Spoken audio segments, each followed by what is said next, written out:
Hello, dear friends. Welcome to Theology Talks.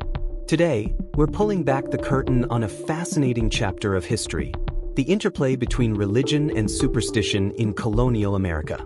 As we venture into this world, you'll discover how the colonists' deep religious beliefs intertwined with superstitions, shaping their interpretations of everyday events, whether they were fortuitous moments or unforeseen tragedies.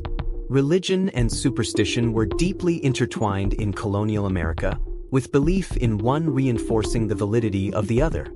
The colonists' entire worldview was shaped by religion, leading them to interpret every event, whether fortunate or tragic, through a supernatural lens. Anglican settlers who founded the Jamestown colony in Virginia in 1607 and the Puritans who established the New England colonies between 1620 and 1630 were Protestant Christians. They held strong convictions in God and the unseen realms of angels and devils, interpreting every occurrence, big or small, as either God's will or the devil's doing. Many superstitions in colonial America were brought over by settlers, while others developed in response to the new challenges they faced. While these superstitions might seem irrational to us today, colonists viewed them as logical, fitting neatly into their understanding of the world. The Bible emphasized that both the devil and his spirits, just as much as God and his angels, were real and could influence daily life. Superstitions emerged naturally from these beliefs, reinforcing their worldview and guiding their responses to life's events. As more superstitions seemed validated through experience, they became embedded in cultural consciousness, periodically fueling events like witch trials and persecution of certain groups. Although modern people might find such acts difficult to understand, these reactions were a natural outcome of the superstitions rooted in their religious beliefs. Religion in colonial America. Contrary to popular belief, the English colonies did not share a uniform religious outlook. New England colonies were established by separatists, like Plymouth, and Puritans, Massachusetts Bay, yet over half the passengers on the Mayflower who helped found Plymouth were Anglicans who celebrated differently, including observing Christmas, which separatists and Puritans rejected. Disputes among Massachusetts Bay Puritans began early, such as in 1633 when Roger Williams was exiled for opposing Puritan leaders in Boston. He later founded Providence Colony, now Rhode Island, which embraced a more liberal theology. Connecticut and New Hampshire also emerged as havens for those who disagreed with Massachusetts Bay's strict beliefs. Each New England colony insisted its interpretation of Christianity was the right one, and similar divisions existed across the eastern seaboard. Quakers in Pennsylvania were more tolerant of other faiths, but still held that their reading of the Bible was superior. Virginia's official religion was Anglicanism, dismissing other sects and Catholicism, while Maryland was a haven for Catholics, who saw their church as the original one. However, Maryland later experienced anti-Catholic sentiments, even expelling Jesuit priests.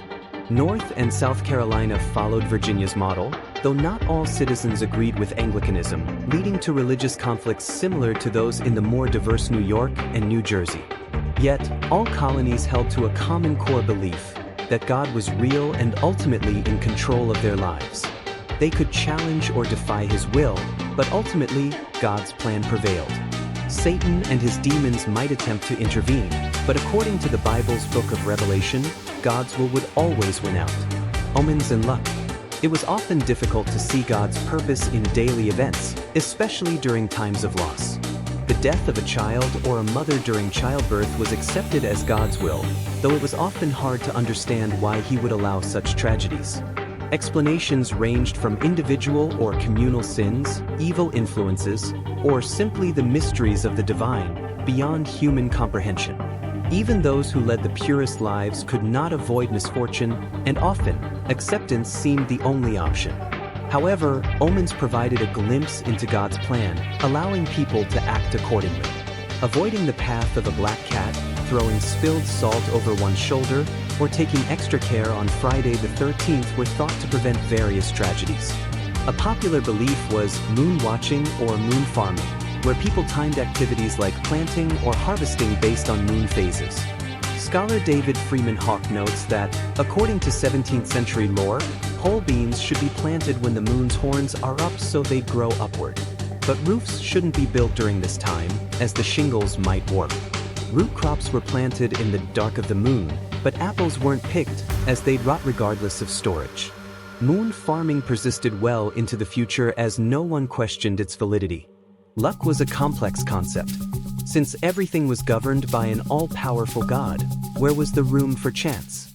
Colonists believed that God provided signs, stars, planets, omens, to help people make wise choices. Missing these signs was seen as one's own fault, not God's. Signs and omens extended to even leisure activities.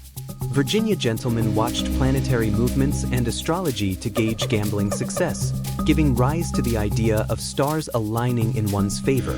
Paying attention to God's signs meant one might leave the gaming table richer, while ignoring them led to loss. It wasn't luck but God's will that determined the cards dealt. Anecdotal evidence of superstitions like beginner's luck further reinforced these beliefs. Colonial superstitions reflected both shared values and underlying fears. The Indian curse expressed unaddressed guilt over mistreatment of native peoples, while superstitions about buying a horse with white feathered hooves may have stemmed from concerns about the horse's health, a vital detail in an expensive purchase. Seeing everything as God's will, colonists sought explanations even without clear cause and effect links. If a fire went out during meal preparation, a husband would supposedly become lazy. If a young woman kept the fire going skillfully, she'd find a good husband. Such beliefs encouraged women to excel at managing the hearth, essential for cooking, heating, and medicine. Events without obvious explanations, like a fire going out or suddenly starting, were often attributed to supernatural forces. If a log fell out of the fire and then someone arrived, that was coincidence. But if it happened more than once, it became a sign of supernatural energies, creating the superstition that a log falling from the fire foretold a visitor's arrival.